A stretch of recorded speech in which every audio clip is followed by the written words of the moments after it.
Welcome back to part 2 of our explainer. If you caught part 1, you know we've already covered a ton of ground on occupational safety.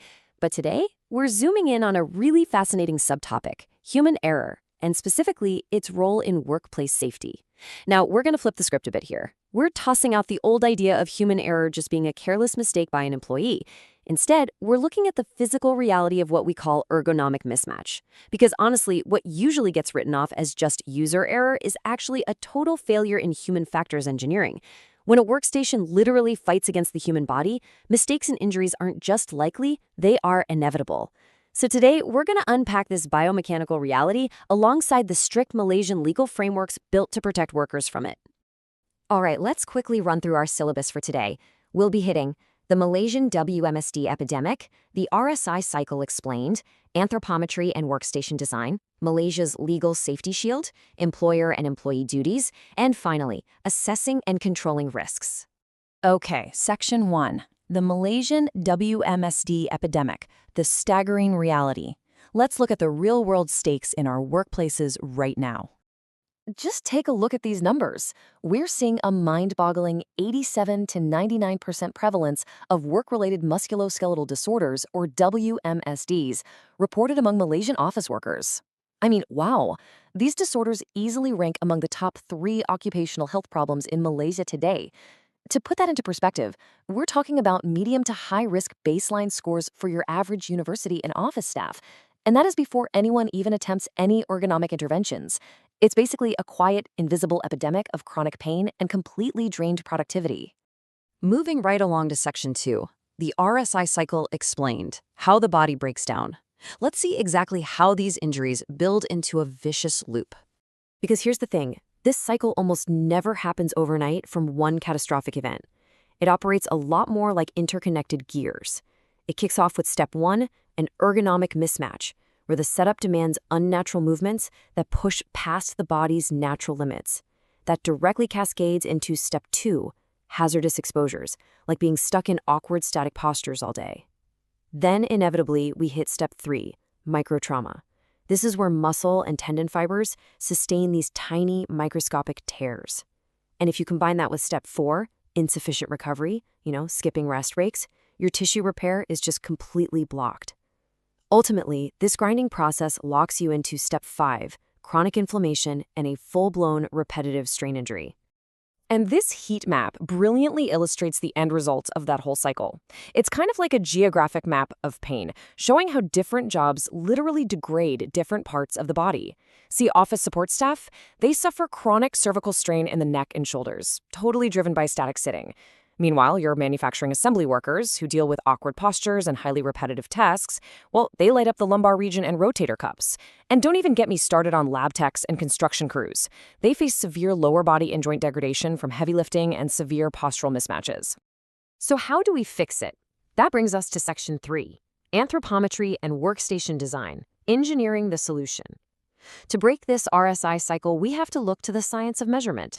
The absolutely crucial key here is anthropometry. Basically, this is the scientific measurement of the human body, and we use it to engineer perfectly compatible working environments. It's all about designing to the actual physiological reality of the user. Actually, do a quick check on your own posture right now as you're watching. Are your shoulders relaxed? Are your elbows resting at a nice 90 to 120 degree angle? What about your hips and knees? Are they at 90 degrees with your feet planted flat on the floor? Anthropometry is the literal math that allows us to maintain the spine's natural S-curve and keep those critical neutral angles intact.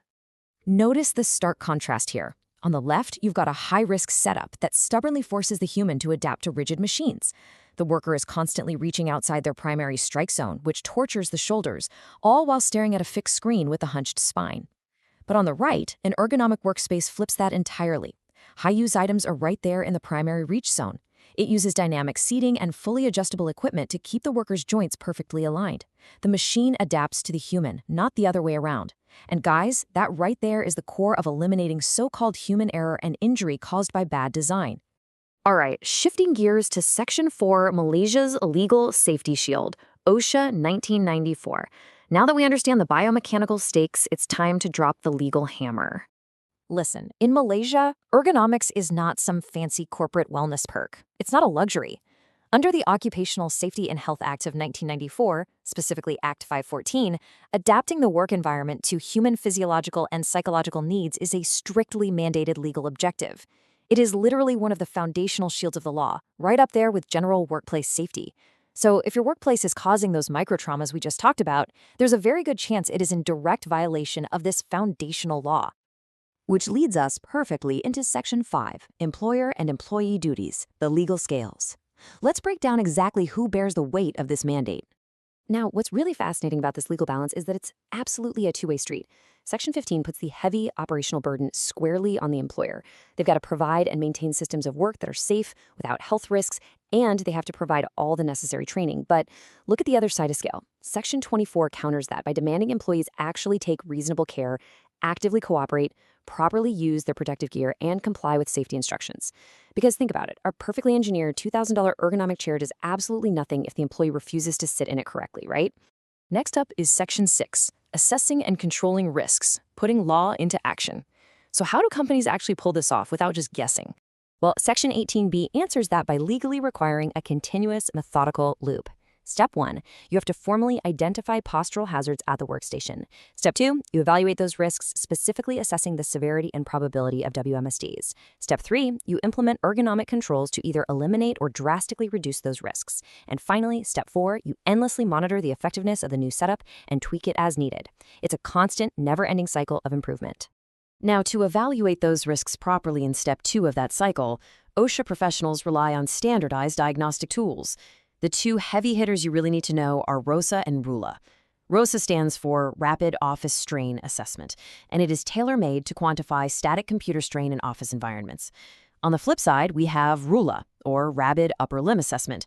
That one is used for manufacturing and assembly tasks, focusing really heavily on the neck, trunk, and upper limbs during repetitive, forceful work.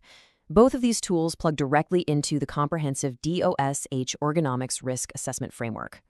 Once you've actually assessed the risks, you deploy countermeasures based on the latest DOSH prescriptions. And let me tell you, these are highly specific.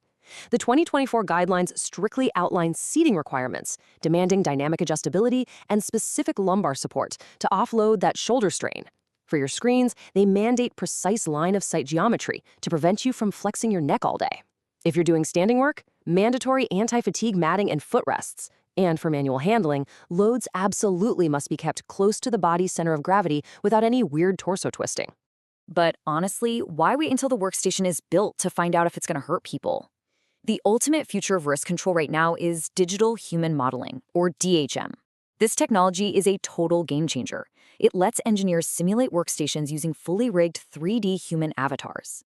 The software automatically calculates joint torque, reach envelopes, and exact RULA or ROSA scores before a single physical desk or assembly line is ever built. It completely shifts OSHA from playing defense to playing offense, from reactive to proactive. Ultimately, your goal as a professional is to operate right smack in the center of this ergonomic ecosystem. Think of it like a Venn diagram. You've got the law, OSHA 1994, enforcing the balance of responsibility. You've got the standard, the DOSH guidelines, defining the exact acceptable parameters. And you have the science, anthropometry, and biomechanics, mapping out the physical realities of the human body. When you overlap all three of these circles, you hit the sweet spot, an ergonomic workstation that is legally compliant, procedurally standardized, and biomechanically safe. So I'm going to leave you with this final, vital question to ponder. Knowing that what we so often call human error is really just a symptom of an ergonomic mismatch, and knowing the powerful laws and scientific tools you now have at your disposal, instead of just waiting around to treat injured workers, how will you use these frameworks to proactively design workplaces where getting hurt is practically biomechanically impossible? Think about how you can transform your workspace from a hazard into a true haven. Thanks so much for joining me for this explainer, and I really look forward to seeing how you engineer a safer future.